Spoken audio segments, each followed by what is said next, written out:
The Chained Ghost of Athens.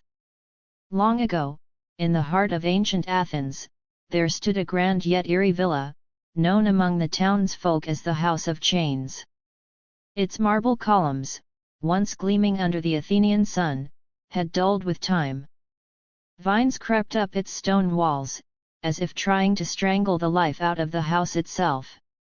No birds sang near it, no children dared play around its crumbling courtyard, and as dusk fell, a cold wind seemed to howl from within, carrying with it whispers of torment and sorrow. For years, the house remained abandoned. But it hadn't always been that way. It once belonged to a wealthy philosopher named Theophilos, whose wisdom was sought far and wide. Yet after his mysterious death, strange occurrences began to unfold.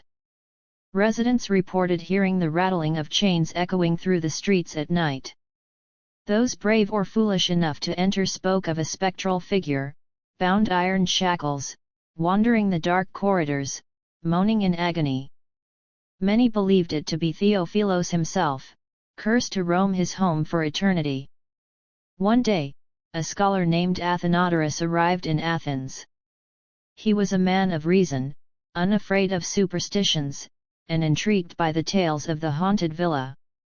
Determined to uncover the truth, he decided to rent the House of Chains, much to the shock of the locals who begged him to reconsider. But Athenodorus was resolute. On his first night, armed with nothing but a lamp and his scrolls, he settled in one of the villa's dusty chambers. The wind whispered against the cracked windows, and the silence was thick, almost suffocating. Hours passed, and Athenodorus, engrossed in his writings, paid no mind to the creaks and groans of the old house. But then he heard it.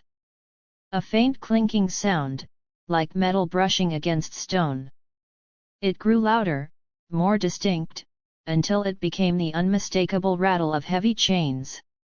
The scholar's hand froze mid-sentence, his heart pounding in his chest. He forced himself to look up, and there, in the flickering lamplight, stood the ghost. It was a ghastly sight, a withered figure draped in tattered robes, its hollow eyes glowing with a mournful light.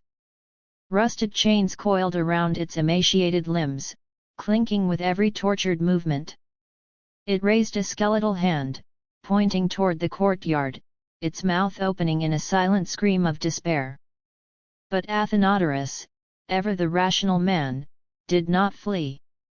He watched as the spirit slowly drifted through the doorway, dragging its chains behind. Gathering his courage, he followed the apparition into the courtyard. The ghost stopped at a specific spot beneath a gnarled olive tree, looked back at Athenodorus one last time, and then vanished into the night air. The next morning, Athenodorus informed the city magistrates of his encounter and urged them to excavate the spot where the ghost had disappeared. The townsfolk gathered, their curiosity battling their fear, as workers dug into the earth, and there, buried beneath layers of soil and stone, they found a skeleton, its bones entwined with rusted chains.